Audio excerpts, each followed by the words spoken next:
주 나의 하나님이여, 내가 전심으로 주를 찬송하고 영원토록 주의 이름에 영광을 돌리오리니, 이는 내게 향하신 주의 인자하심이 크사 내 영혼을 깊은 소울에서 건지셨음이니이다.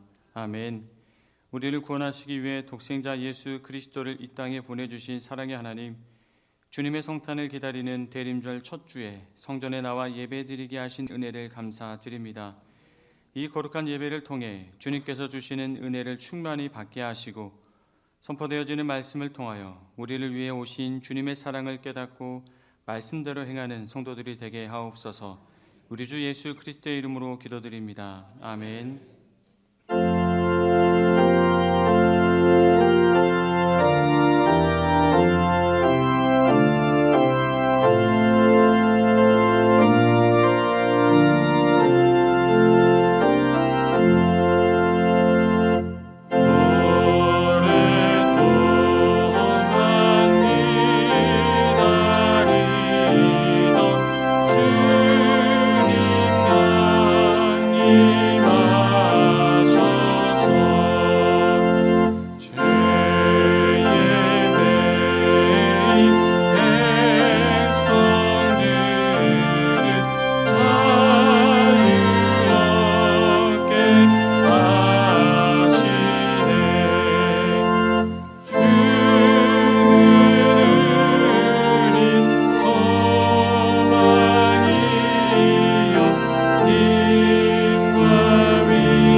성문으로 나아가라, 나아가라. 백성이 올 길을 닦으라.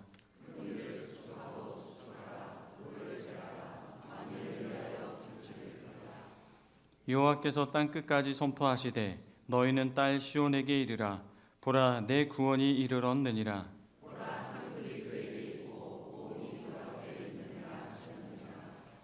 사람들이 너를 일컬어 거룩한 백성이라, 여호와께서 구속하신 자라 하겠고,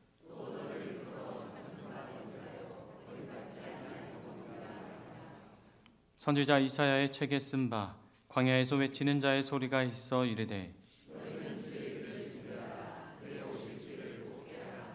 모든 골짜기가 메워지고 모든 산과 작은 산이 낮아지고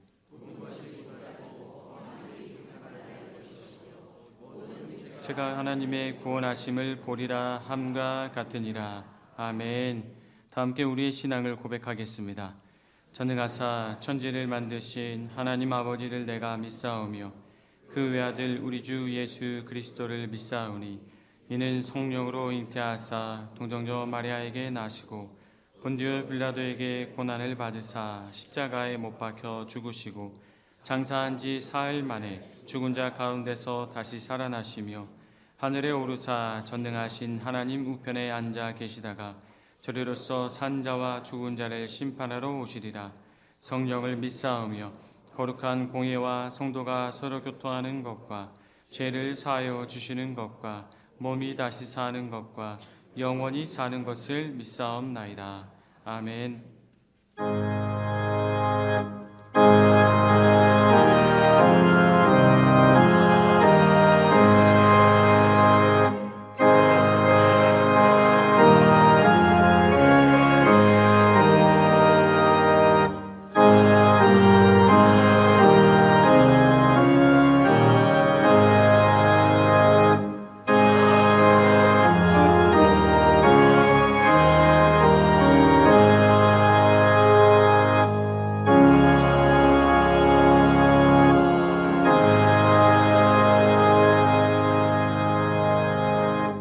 자리에 앉아 주시기 바랍니다.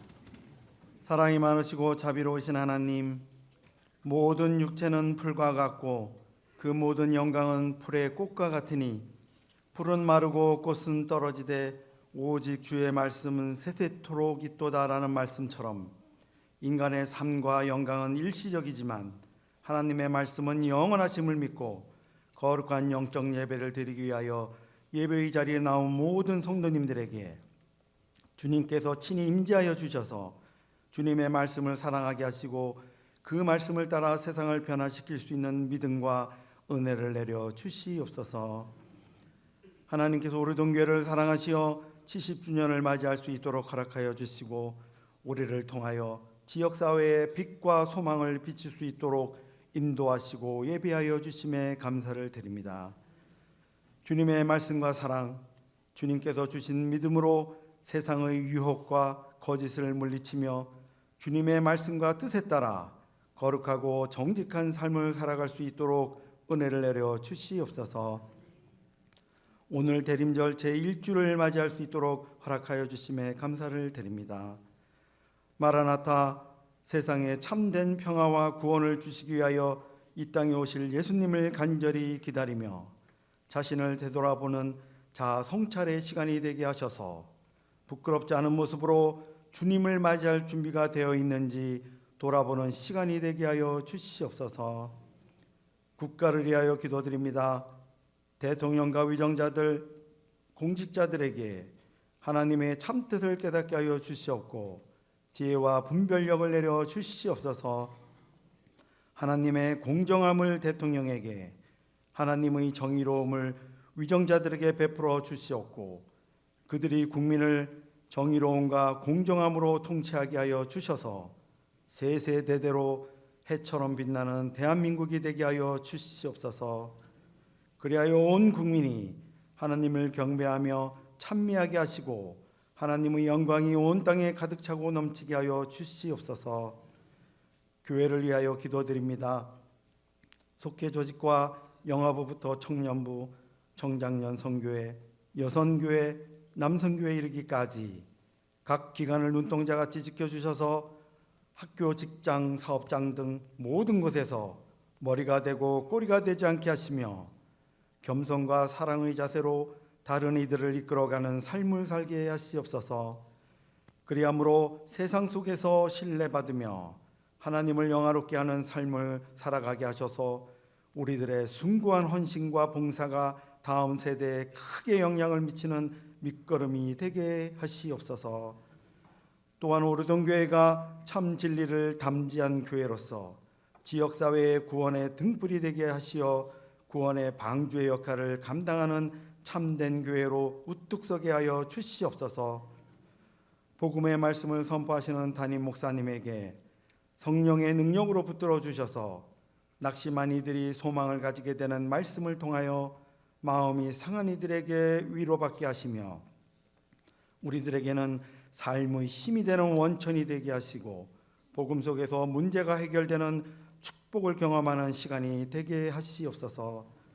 또한 부목사님과 교육자들에게 영성을 충만하게 하여 주시사 성도님들을 주님의 사랑과 말씀으로 목양과 훈육하게 하여 주셔서 오리동교회가 배가 성장 부흥발전할 수 있도록 은혜를 내려 주시옵소서. 열방에서 땅끝까지 선교복음의 사명을 감당하기 위해 나아가고 있는 선교사님들을 통해 열방의 영혼들이 주님께로 돌아오는 구원의 역사와 복음의 지경이 편만하게 되도록 성령 충만하게 하여 주시옵소서.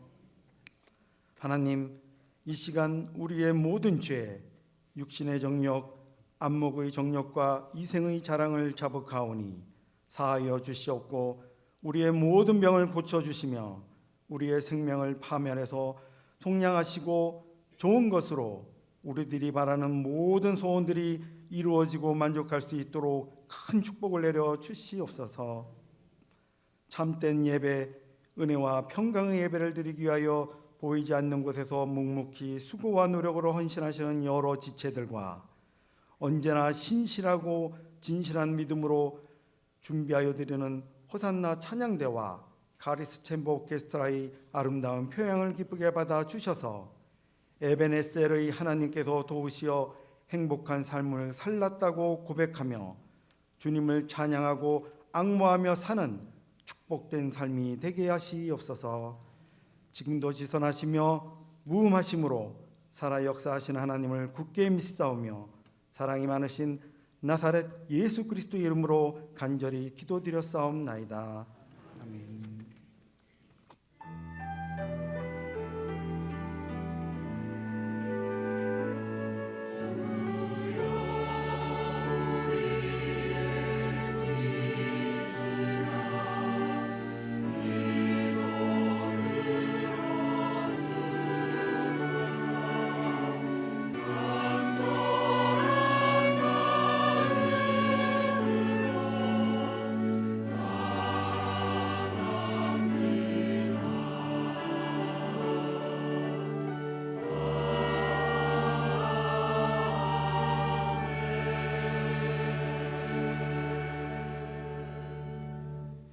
주님께서 가르쳐 주신 기도를 다 같이 찬양으로 고백하시겠습니다.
함께하신 모든 성도님들을 주님의 이름으로 사랑하고 축복합니다. 교회 소식을 알려드리겠습니다. 이번 주일은 성령 강림 후 대림절 제1주입니다. 대림절은 예수님께서 우리를 구원하시기 위해 이 땅에 오신 성탄절 전 4주간을 말하며 예수님의 성탄과 다시 오심을 기다리는 절기입니다. 이 땅에 구원자로 오신 예수님의 사랑을 생각하며 대림절을 보내시기 바랍니다. 교회에 등록하신 분이나 등록하기를 원하시는 분들께서는 새가족 모임에 참여해 주시기를 바랍니다. 새가족 모임은 매 주일 오후 12시 20분 6층 새가족부실에서 있습니다. 은혜동산 성경공부가 오늘 오후 5시 30분에 5층 중예배실에서 있습니다. 구로지방 사경회가 12월 6일 토요일에 본교회 5층 중예배실에서 있습니다. 강의는 오전 10시부터 시작되며 남서울대 구약학 교수이신 이사야 교수께서 나는 내 하나님이다. 다시 듣는 토라 1번, 2번 강의를 해주십니다. 점심은 식대를 제공합니다. 많은 참여 바랍니다. 성탄절에 세례를 받기 원하시는 성도님께서는 2층에 비치되어 있는 세례 신청서를 작성하신 후 세례자 교육에 참여해 주시기 바랍니다. 세례 교육은 오늘 오후 12시 40분부터 3층 목양실에서 있습니다. 각 기관 및 선교회는 총회를 실시하고 총회 결과를 오늘까지 사무실로 알려주시기 바랍니다. 당회원들은 12월 7일 당회 전까지 1층 안내 데스크에 비치된 당회 보고서를 작성하여 제출함에 넣어주시기 바랍니다. 제출 대상은 주보를 참고해 주시기 바랍니다. 2026년 교회 달력 제작을 위한 사진을 받습니다. 자세한 사항은 주보를 참고해 주시고 오늘까지 교회 사무실 또는 박근성 장로님께 제출해 주시기 바랍니다. 주님 나라 자녀를 위하여 헌신하실 2026년 교회학교 교사를 모집합니다. 모집 부서는 주보를 참고해 주시고 문의사항은 교육부 부장이신 유현석 장로님 또는 총무이신 이택경 권사님께 해주시기 바랍니다. 월초 목요 산상기도회가 12월 4일 목요일 오전 10시에 안양 갈멜살 기도원에서 있습니다. 기획위원회가 12월 4일 목요일 오후 7시에 지하 1층 세미나실에서 있습니다. 지난 11월 27일 목요일 오사섬 사랑의 김장 나눔 행사를 진행하였습니다. 총 254박스의 김치를 어려운 이웃에게 나눠드렸습니다. 어려운 이웃에게 먼저 다가가셨던 예수님의 삶을 닮아가는 성도들이 되시기를 바랍니다. 지난 11월 29일 토요일 전국대회 성경 골든벨에서 청소년부 권혜음 학생이 동상을 수상하였습니다. 오늘의 제단 헌화는 김춘동 선도님, 양정숙 권사님 가정에서 범사 감사 제목으로, 오늘의 애창관 섬김은 정운석 권사님, 조윤영 권사님 가정에서 범사 감사 제목으로 섬겨주셨습니다. 이 시간 우리에게 주시는 하나님의 말씀은 학개서 2장 6절부터 9절까지 말씀이며 구약 성경 1311쪽에 있습니다. 만군의 여호와가 이같이 말하노라. 조금 있으면 내가 하늘과 땅과 바다와 육지를 진동시킬 것이요 또한 모든 나라를 진동시킬 것이며 모든 나라의 보배가 이르리니 내가 이 성전의 영광이 충만하게 하리라. 만군의 여호와의 말이니라. 은도 내 것이요 금도 내 것이니라. 만군의 여호와의 말이니라. 이 성전의 나중 영광이 이전 영광보다 크리라. 만군의 여호와의 말이니라. 내가 이곳에 평강을 주리라. 만군의 여호와의 말이니라.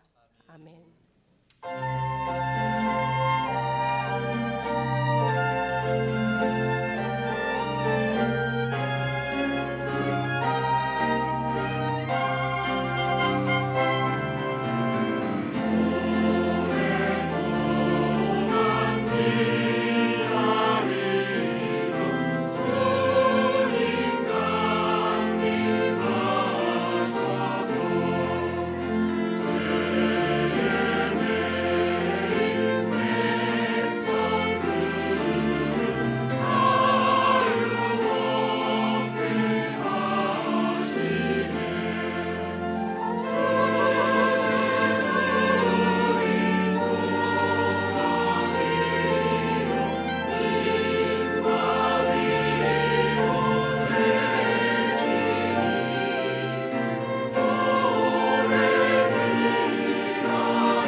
시간에 대한 두 가지 견해를 가지고 있었습니다. 하나는 선형적 시간 이해입니다.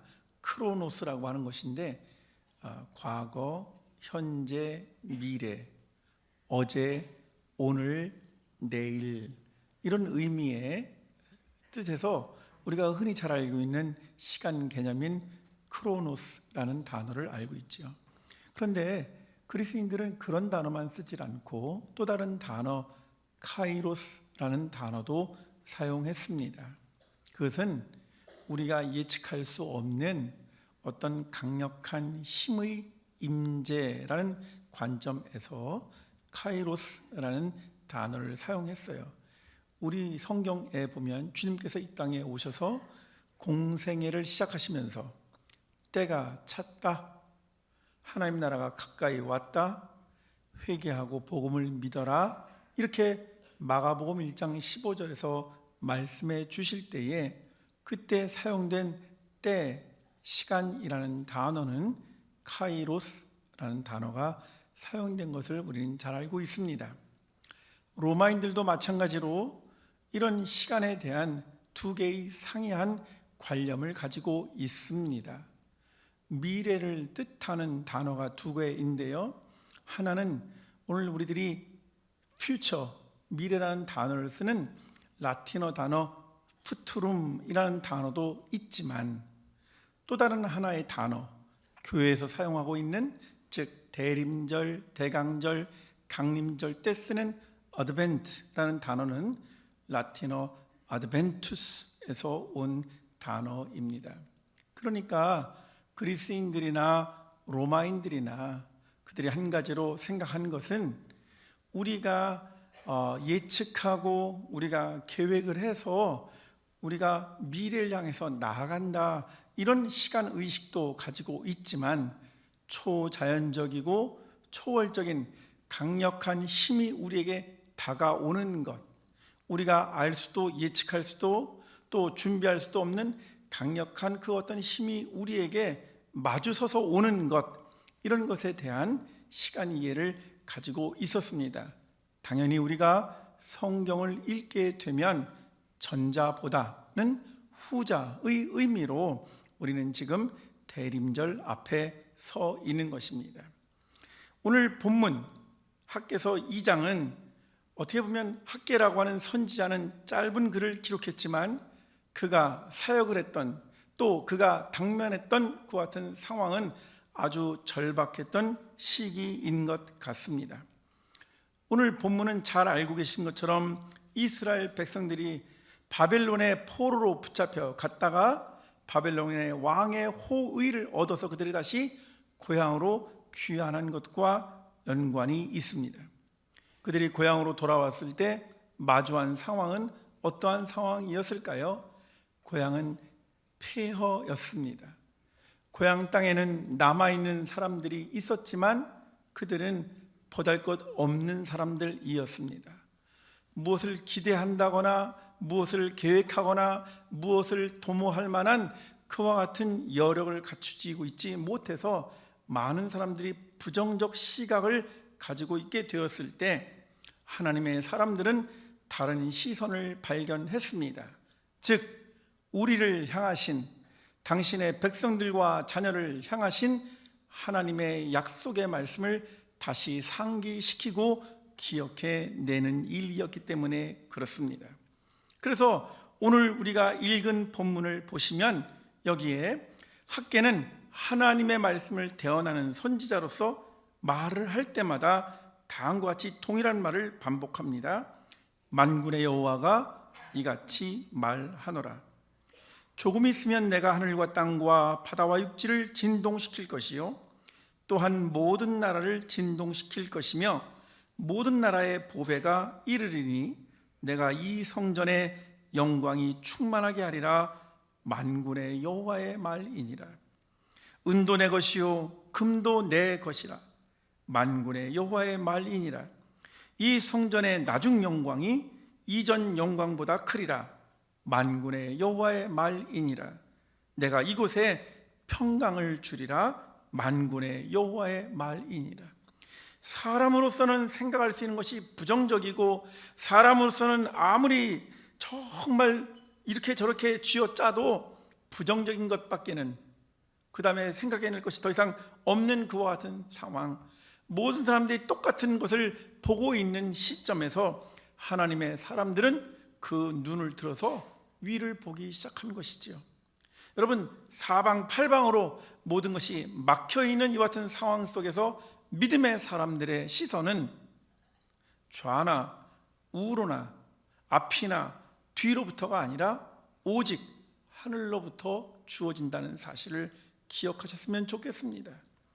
오늘 우리가 대림절 또는 대강절 또는 강림절로 드리는 이것은 기독교인들에게 있어서 엄밀하게 말씀드리면 신앙의 처음 시간에 해당이 됩니다.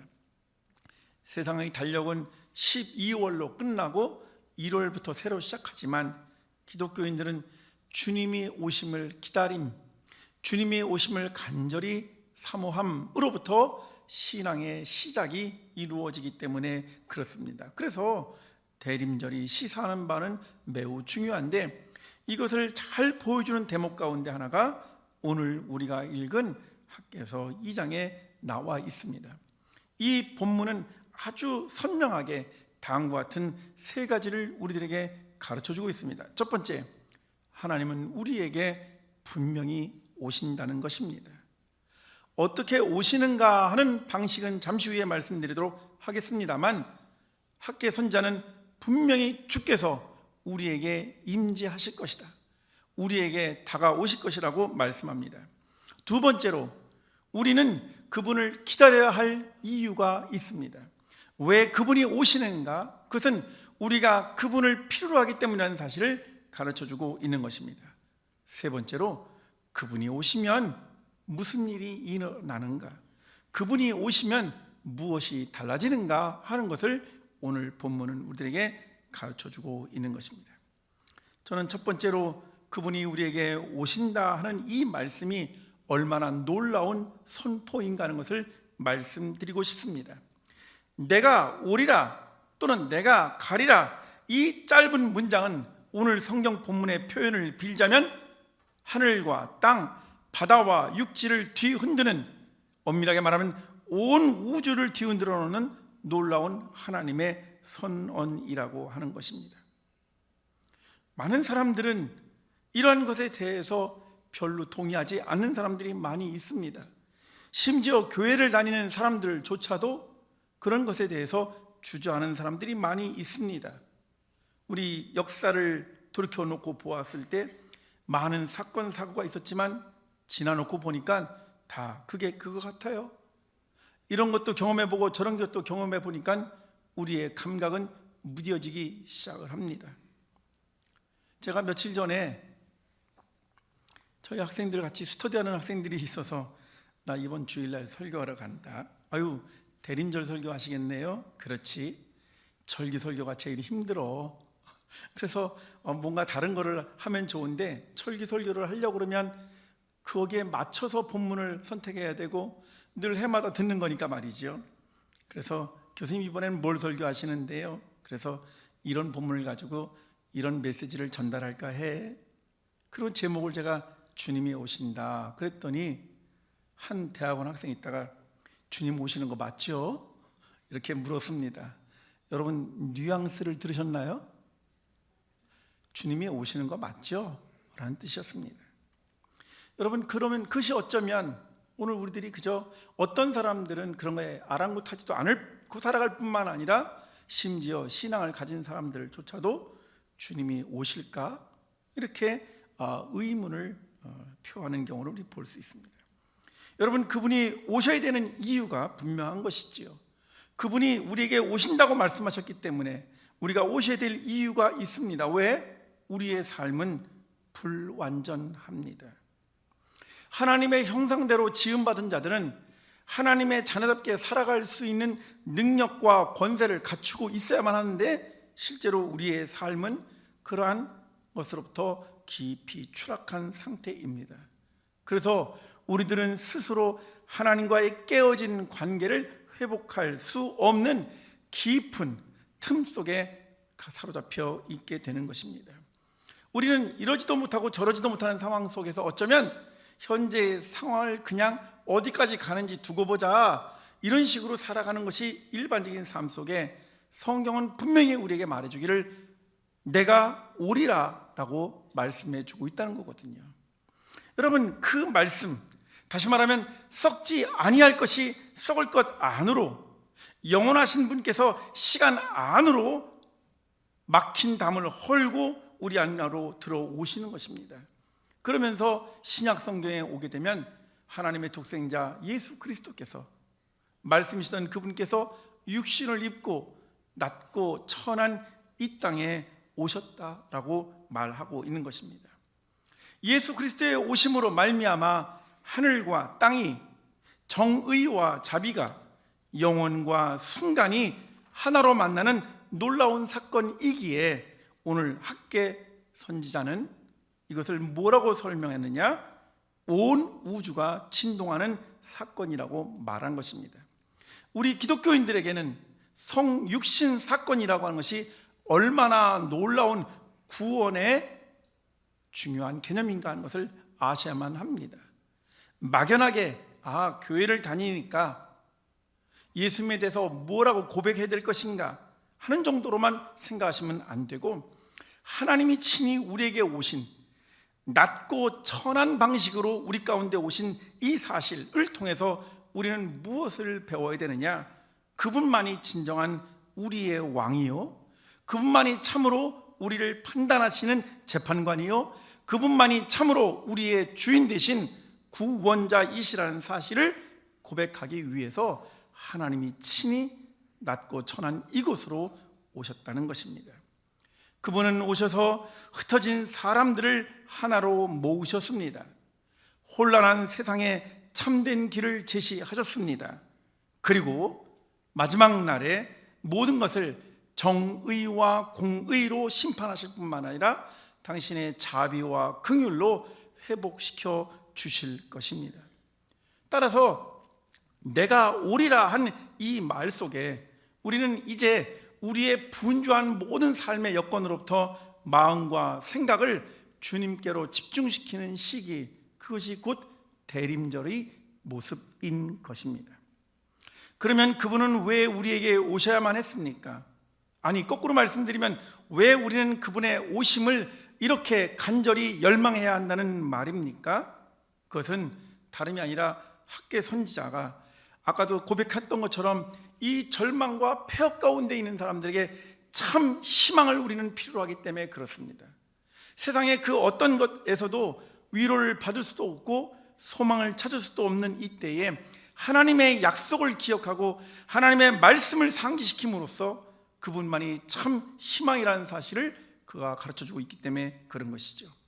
실제로 오늘 우리의 삶은 너무나도 곤고합니다.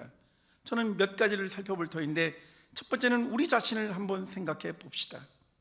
우리는 죄로 말미암아 우리의 본성 저 깊은 곳까지 훼손되었고 상처를 입었습니다.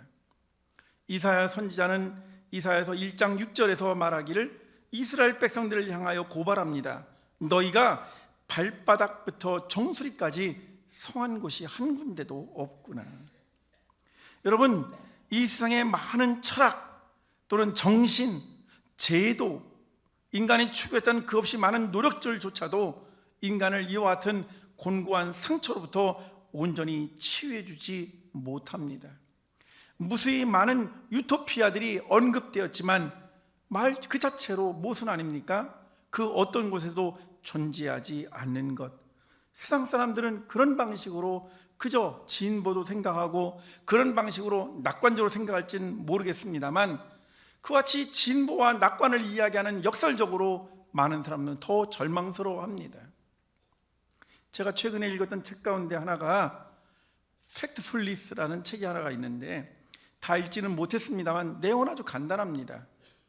이 저자가 자기가 경험한 것을 바탕으로 미래라고 하는 게 더 좋은 상태일까? 더 나쁜 상태라고 할까? 본인 스스로 생각하기를 더 나쁜 거라고 생각을 했는데, 막상 미래는 알 수 없지만 지나온 세기를 쭉 살펴보니까 우리는 맨날 힘들고 어렵다라고 하는 중에도 팩트 체크를 했더니 훨씬 나은 세상에서 살아가고 있더라 라고 하는 아이러니를 설명해 주었습니다. 여러분, 맞아요. 우리는 한편으로는 진보, 기술, 과학 이런 것을 얘기하지만 사실 우리가 그 사이사이 내뱉는 것은 신음소리 아닙니까? 힘들다, 어렵다, 앞으로 어떻게 살아갈지 모르겠어. 삶을 좀 살았다면 경험도 쌓아져서 이제는 좀 여유도 가질 것 같은데 우리의 삶은 우리들에게 여유를 가져다 주지 않습니다. 우리 안에 있는 근본적인 죄의 본성을 그 어떠한 시스템이나 제도나 철학이나 정신이 고칠 수 없다는 것은 자명해졌습니다. 두 번째는 우리가 살아가는 세상입니다. 우리가 만들어 놓은 세상이에요. 우리가 기대하는 세상입니다. 하지만 세상은 우리를 살리는 것보다 우리를 짓누르는 경우가 많습니다. 어느 누구가 비난으로부터 자유롭습니까? 그 어느 누구가 비교로부터 자유롭습니까? 그 어느 누구가 실패라는 것을 경험하지 않은 사람이 누가 있겠으며 죄책감과 두려움을 안고 살아가는 것이 오늘 우리들의 세상 삶의 모습 아닙니까? 따라서 이 우리가 만들고 우리가 추구하고자 하는 세상조차도 우리를 견딜 수 없는 압박감으로 자꾸 내몰아대고 있습니다. 뿐만이 아닙니다. 우리 안에는 영원히 해결되지 않는, 채워지지 않는 목마름과 갈급함이 있습니다. 우리가 조금 성공했다 치더라도, 누군가로부터 인정을 받았다 하더라도 그것이 우리의 영혼을 충분히 만족시켜주지 못합니다. 모든 것을 다 가졌다가 모든 것을 다 잃어버렸던 욥이라고 하는 인물을 생각해 보십시오. 그는 고난 가운데서 이렇게 우리에게 묻습니다. 갈대가 물 없이 자랄 수 있겠는가 하는 것이죠. 우리의 영혼은 하나님 없이는 살 수 없는 것이 자명해졌음에도 불구하고 우리는 우리 눈에 보이는 과학적이고 의술적인 그럴싸한 진보 때문에 우리는 종종 망각하면서 살아갑니다. 그것이 우리를 위로해 줄 수 있다고 생각을 하고, 그렇게 살다 보면 우리는 조금 더 나은 행복한 삶을 살 수 있지 않을까라고 하는 것입니다. 그런데 그것은 우리를 갖다가 이 채워지지 않는 목마름을 해결해 주지 못합니다. 믿음의 사람들은 이와 같은 상황 속에서 분명한 사실을 다시 깨달아야만 하는 것입니다. 적어도 사람은, 세상은, 우리 자신은 우리의 문제를 해결할 수 없다라는 사실을 고백하는 것으로부터 시작하는 것이죠. 그렇다면 세 번째로 학계는 우리에게 무엇을 이야기해 주고 있습니까? 주님이 오시면 어떤 일이 일어납니까? 주님이 오시면 우리의 삶은 무슨 변화가 있을까요? 라고 하는 것이죠. 오늘 읽은 2장 7절과 9절에 나와 있습니다. 주께서 오시면 우리가 거하는 이곳 성전에 하나님의 영광으로 가득 차게 하리라 하는 것입니다. 9절에 보시면 주께서 오시면 당신의 백성들이 있는 곳에 참된 평화, 평강을 주리라고 말씀을 해 주셨습니다. 바로 신앙을 갖는다라고 하는 것은 이러한 기대를 우리가 고백하는 것입니다. 1927년생인데 전장터에 끌려간 한 젊은이가 있습니다.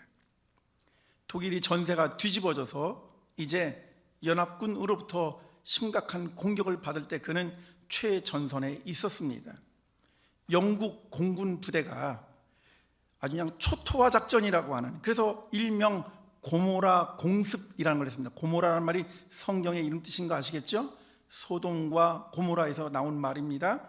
영국 공군이 고모라 작전을 감행했습니다. 그래서 위에서 하늘에서 그냥 정말 하늘을 가로막을 것처럼 폭탄을 터뜨려서 그 폭탄이 투하되는 곳에 그냥 아무것도 남지 않도록 그렇게 폭탄을 마구잡이로 쏟아 부었습니다. 그때 한 젊은이가 극적으로 살아났어요. 자기와 함께 같이 총을 들고 전장터에 있던 자기 동료는 시신을 수습할 수 없을 정도로 온갖 살점이 다 떨어져 나갈 정도로 죽음을 당했는데 자기는 극적으로 살아났어요. 그러나 살아났다고 해서 문제가 해결된 건 아니었습니다. 곧장 연합군의 포로가 되어서 고통스러운 삶을 살게 되었습니다. 앞이 불확실하고 절망스러웠던 그와 같은 상황 속에서 그는 인생에 대한 아무런 희망도 가지고 있지 않을 때 그 수용소에 있었던 또 다른 어떤 한 군목이 성경을 읽고 있었습니다. 이 젊은이는 분노했습니다. 화가 치밀어 올랐어요. 이와 같은 절망스러운 상황 속에서 성경을 읽는다는 것이 무엇을 의미하는가 하고 따져 물었을 때 군목은 조용히 성경을 넘겨주면서 이 말씀을 읽었으면 좋겠다고. 자랄 때 세속 가정에서 자랐기 때문에 교회도 잘 알지 못하고 성경도 잘 알지 못했던 이 젊은이가 그 포로 수용소에서 뭐 할 일이 있겠어요? 성경을 쭉 읽어나가기 시작했습니다. 그렇게 하다가 겟세마네 동산의 십자가에서 주님의 그 토로를 듣게 되었습니다. 엘리 엘리 라마 사박다니, 나의 아버지 어찌하여 나를 버리시나이까. 그 말을 듣는 순간 오히려 그것이 고통스럽고 절망스러운 그 같은 절규에 해당이 되지만 그 속에서 오히려 하나님께서 당신의 아들을 향하신 놀라운 자비와 긍휼을 읽어내기 시작했습니다. 이거는 성령의 역사하심인 것이죠. 그래서 그는 1943년 자기가 포로 수용소에서 그 대목을 읽을 때 자기에게는 회심이 일어났다. 하나님의 만져주심이 일어났다. 그리고 그는 전후 마치 이스라엘 백성들이 포로에서 돌아왔던 것과 똑같은 상황에 직면해 있었던 것처럼 전후 독일이 아주 어지럽고 혼란스럽고 아주 낙담이 된 그때에 오히려 그는 신학을 공부하고 독일 민족에게 희망을 이야기하기 시작했습니다. 그리고 그가 쓴 작품이 희망의 신학이라고 하는 작품을 쓴 유르겐 몰트만이라고 하는 분이십니다. 몇 해 전에 소천하셨고 저는 독일 유학생활을 하면서 그분의 수업을 들은 바가 있습니다. 또 올 초에는 그분이 맨 마지막으로 쓰셨던 나는 영생을 믿습니다라고 하는 소책자도 제가 읽은 바가 있습니다. 사랑하는 성도 여러분, 우리가 정말 어떤 존재인가도 분명히 알고 있고 우리는 어떤 상황 속에 살고 있다는 것도 잘 알고 있습니다. 우리가 고군분투하고 애쓴다 하더라도 궁극적인 문제를 해결하지 못하는 그 상황 속에서 자꾸 넘어지고 자꾸 낙담이 되고 자꾸 실망스러운 것들이 한두 가지가 아닌 상황에 직면하게 될 때, 그것이 이스라엘이었든 그것이 독일이었든 아니 오늘 우리들에게든 하나님의 메시지는 여전히 동일합니다. 오직 하나님의 오심을 갈망하는 것입니다. 주님의 오심 가운데 우리 희망의 근거를 두어야 한다는 말입니다. 그러므로 우리는 온 교회가 이렇게 같이 외쳐야 할 것입니다. 하나님이 오시면 우리의 세상은 변할 것이다 라고 선포하며 나아가야만 합니다. 성경을 읽다가 보면 참된 위로가 있는가 하면 거짓 위로도 발견하게 됩니다. 견고한 위로가 있는가 하면 헛된 위로도 찾을 수 있습니다. 믿음의 사람들도 만나지만 불신앙의 모습도 경험하게 됩니다. 그렇습니다. 성경에는 불행과 구원, 구원과 멸망, 죽음과 생명 이런 것들이 그냥 점철되어서 나타납니다. 왜 그럴까요? 우리에게 한 가지 길만 보이지 않고 이 두 가지를 다 보여주는 것은 우리로 하여금 믿음 안에서 믿음으로 고백하며 우리가 양자택일하도록 신앙의 결단을 요청하기 때문에 그런 것이죠. 진정한 위로를 발견한 사람들, 예수 그리스도 안에서 참된 위로를 발견한 사람들만이 비로소 희망을 가질 수 있습니다. 진정한 믿음은 희망을 통해서 오는 것이고 또 희망은 믿음 가운데 견고해지는 것입니다. 그래서 어떤 이는 말하기를 위로와 희망은 동의어에 해당이 된다고 말했습니다. 그리스도인들의 삶의 모습이나 믿지 않는 세상의 사람들의 모습이나 다 똑같습니다. 다만 한 가지, 믿음의 사람들은 하나님의 말씀은 약속으로 받아들이는 것입니다. 그것은 꼭 성취될 것이라는 참된 위로로 고집하는 사람들입니다. 어떤 상황에 직면하더라도 어떤 처지 가운데 놓인다 하더라도 우리가 끝까지 붙잡아야 될 것은 하나님의 말씀은 사람의 말과 다르다라고 하는 것을 굳게 믿으며 나아가는 것입니다. 여러분, 힘들고 어려울 때, 낙심이 될 때, 나 혼자라고 생각될 때, 아무도 나를 이해하거나 인정하지 않으려고 할 적에, 그럼에도 불구하고 나를 향하신 하나님의 말씀은 변함이 없다라고 하는 굳건한 믿음을 붙잡으시기를 부탁을 드립니다. 제가 유학 생활을 할 적에 한 1년쯤 지나서 저희 아이가 집사람이랑 같이 유학을 같이 뒤늦게 왔습니다. 제가 먼저 갔고, 그러니까 이제 갓난 애기니까 저희 동료들 가운데 한 사람이 부부 침대에 아이를 같이 재우지 않거든요, 유럽 애들은. 그래서 그 아이를 누울 수 있는 침대를 자기가 선물로 주겠다는 거예요. 그래서 얼마나 감사해요. 그러면 달라고. 근데 보니까는 차에다 실어왔는데 조립식이었다, 조립식. 다 와서 저를 다 자기가 다 조립까지 해서 아이가 눕힐 수 있는 그 침대 매트까지 다 넣어서 이렇게 갖다 줬는데 얼마나 고마운지요. 그런데 가만히 보니까 이렇게 밀고 다닐 수 있도록 밑에가 만들어서 바퀴를 이렇게 해놨더라고요. 그 바퀴에 보니까는 뭔가 하나, 끈이 하나가 이렇게 있는 거예요. 그래서 이게 또 뭐지? 그래서 제가 이건 뭐야? 그랬더니 갑자기 그 친구의 얼굴이 빨개지더라고요. 저보다 나이가 3살 위였는데요, 지금은 독일 신학대학교의 교수입니다. 그 친구가 저희 가정을 위해서 이제 자기가 썼던 걸 주는 건데, 실은 자기의 부모님이 자기 어렸을 때 만든 유아용 침대래요. 이동 침대. 그런데 부모 세대는 전후 후세대잖아요. 그러니까 어떻게 됩니까? 다시 모든 걸 처음부터 시작해야 되니까 두 부부가, 부모님이 다 나가서 일을 해야 되는데 갓난 아기를 돌볼 여유가 없는 거예요. 그래서 집 방 안에다가 안전한 상태에다가 침대 하나 넣어놓고 아이에다가 발목에다가 이렇게 끈을 묶어놓는 거예요. 그리고 아이 반경 주변으로 마실 것, 먹을 거를 놓고 부모가 하루 종일 나가서 일을 해야만 하는 그런 어려운 상황이었다고 그러더라고요. 여러분, 그러면서 그게 그 끈에 묶여 있었던 아이가 자기래요. 그리고 자기가 자기 자녀를 낳아서 그걸 사용했었고, 그 다음에 그 친구는 저보다 일찍 결혼해서 애들이 컸으니까 이제는 사용하지 않는다고 그러면서 저한테 준 거였어요. 저는 그 침대, 유아용 침대의 대물림 가운데서 한 가지 중요한 사실을 알게 되었습니다. 지금은 잘 사는 나라가 되었죠. 저 역시 마찬가지로 지금이라면 먹고 살만하니까 그런 침대를 거절했을 거예요. 내 사랑스러운 자녀한테 아유, 난 더 좋은 거 사주지, 새 거 사줄 거야 라고 할지 모르겠습니다. 여러분, 그렇지만 그러한 것이 상처나 부끄러운 것이 아니라 우리가 살아가면서 그 부모가 열심히 나가서 일하는 이유는 뭐였을까요? 자기 다음 세대인 자기 자녀를 위해서 일하느라고 떼어놓고 나가는 아픔이 있지만, 그래도 그것이 더 좋은 방식이라고 생각했기 때문에 그렇게 안전하게 하려고 해서 발목에다 끈을 묶어놓은 것 아니겠어요? 여러분, 신앙생활 하다 보면 우리들도 때때로는 아유, 똑같아, 이제는 그만해도 될 것 같아, 이런 방식이라면 하여튼 그 같은 의심이 들 때가 있습니다만, 우리가 하나님의 말씀에 굳게 서서 지금 이스라엘 백성들 향해 선포하면서 그들이 돌아와서 폐허가 된 그 예루살렘에 제일 먼저 성전을 건축하도록 요청을 하면서 성전이 완공되면 하나님께서 우리를 구원해 주실 것이다 라고 하는 그와 같은 말씀을 가지고 이스라엘 백성들을 독려했습니다. 여러분, 어쩌면 우리는 우리 어르신들의 수고와 헌신을 통해서 그렇게 교회도 세워지고 나라 경제도 살리고 우리 민주화되는 여러 과정을 우리가 겪어왔을 것입니다.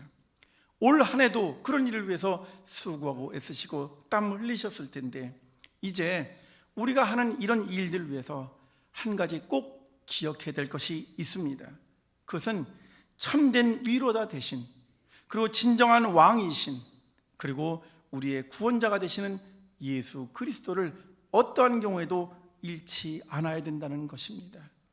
믿음의 사람들은 이런 일에 대해서 여러분들의 가정이 되었든 여러분들의 일터가 되었거든 여러분들의 삶의 자리 가운데서 주님이 오십니다라는 메시지를 더욱더 강하고 담대하게 선포하시기를 간절히 소원합니다. 우리가 정말 그분을 간절히 기다리는 사모하는 바로 그 자리에 주께서 말씀하시기를 그곳에 내가 있느니라 라고 말씀하시기 때문에 그렇습니다. 그것을 본 사람들, 우리는 그런 사람들을 믿음의 사람들이라고 말합니다. 상처투성이인 마음의 자리, 억압과 두려움으로 움츠러든 자리, 목마름과 공허로 텅 비어버린 바로 그 자리에 마땅히 계셔야 될 분, 그분께서 우리에게 선포하시는 거죠. 내가 곧 오리라 라고 말씀이십니다. 우리는 그분을 두 팔 벌려 영접하고 다음과 같이 고백해야 하겠습니다. 베드로전서 1장 3절과 4절 말씀. 우리 주 예수 그리스도의 하나님, 그 아버지께 찬송을 드립시다. 그분은 당신의 크신 긍휼대로 우리를 거듭나게 하셔서 산 소망이 되게 하셨나니 곧 죽은 자들 가운데서 예수 그리스도를 다시 살리심으로 말미암아 그렇게 하셨습니다. 여러분 믿어지십니까? 아멘이십니까? 그렇다면 오늘부터 우리의 생각과 마음을 주님께로 향하면 좋겠습니다. 그리고 마라나타, 주 예수여 어서 오시옵소서, 오셔서 우리의 집과 우리의 교회와 우리의 삶의 자리가 당신의 빛으로 가득하게 하시고 우리 가운데 있는 근심과 걱정과 모든 염려가 떠나가게 하셔서 평강을 허락해 주시고 우리의 연약함과 상처와 그리고 우리 안에 있는 육신의 질병, 영적인 고난, 이 모든 것들을 회복시켜 주시고 고쳐 주시옵소서.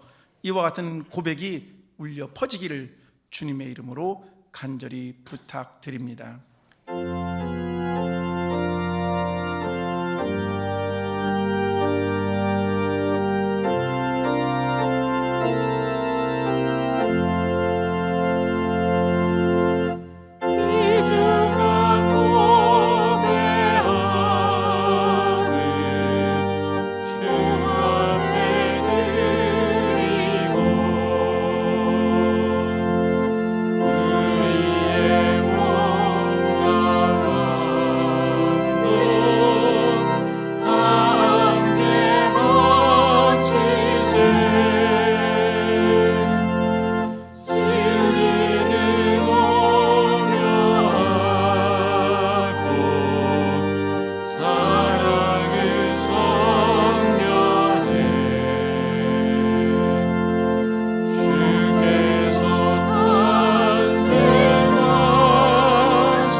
이제 다 함께 일어나셔서 봉헌 하시겠습니다.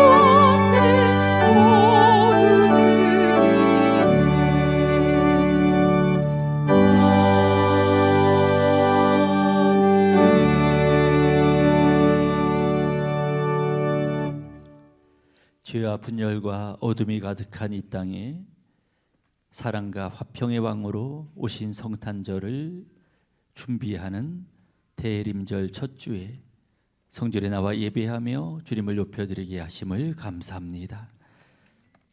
주님의 탄생을 기다리는 모든 오래동교회 성도들 가정 속에 주님이 임하셔서 죄와 사망에서 우리를 구원해 주시고 육신의 질고에서 우리를 구원해 주시고 억눌리고 답답한 환경에서 우리를 건져내 주옵소서. 우리의 약하고 아픈 부분을 아실 줄 믿습니다. 성령의 손으로 치료해 주시어서 회복될 수 있도록 성령께서 주님께서 우리와 함께하여 주시고 우리 가정 속에 충만히 진리의 영으로 임해 주시옵소서. 귀한 예물을 주님 앞에 올려드리오니 주께서 귀하게 받으시고 드린 가정 속에 여러 가지 어렵고 힘든 일이 있다면 주님께서 깨끗하게 기적과 이적과 표적을 통해서 회복시켜 주시고 오늘 예배 참여한 모든 성도들의 가정 속에 충만한 주님의 은혜를 베풀어 주옵소서. 예수님 이름으로 기도드렸사옵나이다. 아멘.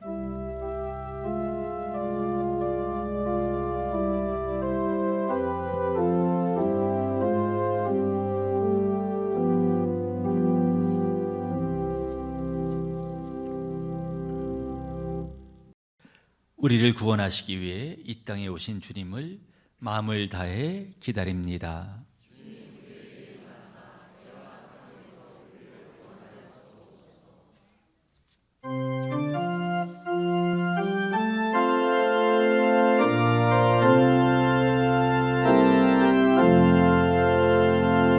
주님 찾아오셨네. 오시어 그리세. 가시관을 쓰셨네. 오시어 그리세. 우리 죄를 속하려 십자가를 지셨네. 받은 고난 그셔라. 오시어 드리세. 오라 성자 오셨네. 오시어 드리세. 영광 중에 계신 주 오시어 드리세. 헛된 것만 버리고 우리 구주 모시어 영원 복락 누리세. 모시어 드리세. 겸손한 자 찾도다. 모시어 드리세. 하늘에서 부르네. 모시어 드리세. 좋은 자리 드리고 주실 은혜 구하세. 하늘나라 세우세. 모시어 드리세. 주여 내가 믿으리. 오소서 오소서. 주여 환영하오니. 오소서 오소서. 생명길로 이끄사 슬픔이로 하시고 진리 알게 하소서. 오소서 오소서.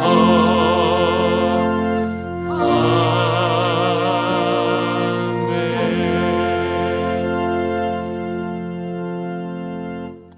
이제는 성부와 성자와 성령의 감화감동 충만 내주하심이 주님의 성탄을 기대하며 대림절 첫 주를 맞이하여 성전에 나와서 예배하며 주일을 성수하며 주님 앞에 영광을 돌리는 모든 성도님들 가정 위에 지금부터 영원까지 함께 하시기를 간절히 축원하옵나이다. 아멘.